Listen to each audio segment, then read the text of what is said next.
Damage. Itulah badannya pakai Croc. Ya aku. Selamat. Secure.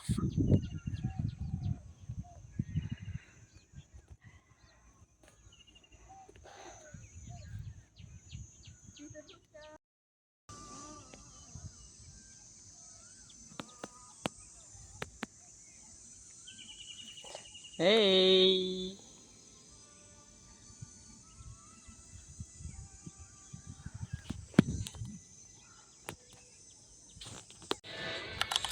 Bersihnya lantai. Bersihnya. Sampai boleh baring tidur.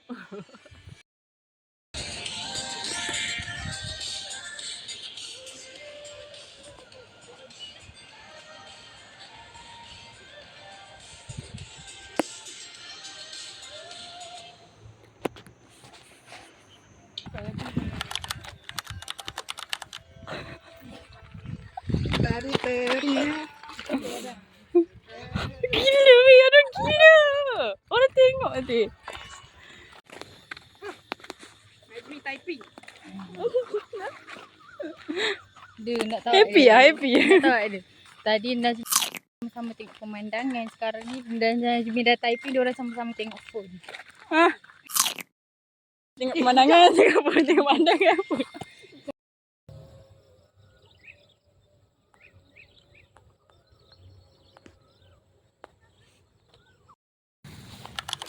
Pencuri.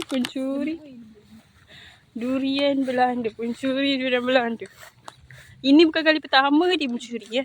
Untuk makluman. Ini adalah barang budak hortat. Nipu.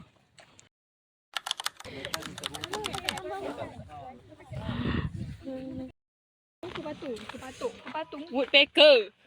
Tak bersenaju. Burung.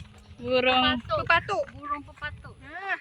Ya, betul. Ini sebut je. Sumpah kena buka baju banyak chemical.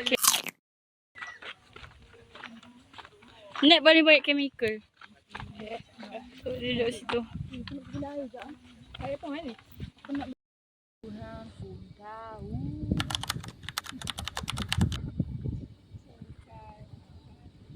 Katak guys, katak. Mana? Tak nampak kan?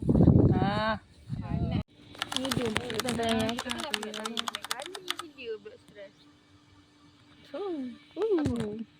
Medium kau tanya madam ke? Tak, medium tanya aku macam Kali. Okay guys, okay update. Hari ni sekarang ni kita orang nak cek Amim, nak try tanya dulu Amim macam mana. Ini bawah kita orang. Jangan. Aku nampak sign language Ain cakap macam ni. Memanglah kalau kau tak sah kau buat benda sama kan. Aku baik tu. Aku macam tak at least aku macam tak soalan dia macam ada aspek macam senang je at least lah tenangkan satu orang kan. duduk dekat ni. Tak ada duduk. Dia sebelah Ain. Macam tak ada. Aku duduk je. Tak tanya pun. Nak duduk. Nak duduk pun dah pandai. Kita orang. Sabar, baru on. Hello guys, hari ni kita orang bahas bawang. So this is our out. Okay, jom kita tengok bawang kita. Mana? Ni bawang hasil Banyak, 16 minggu. Boleh lah guys. Hey. Kita orang jarang jaga. Tolong apa? Gambar aku.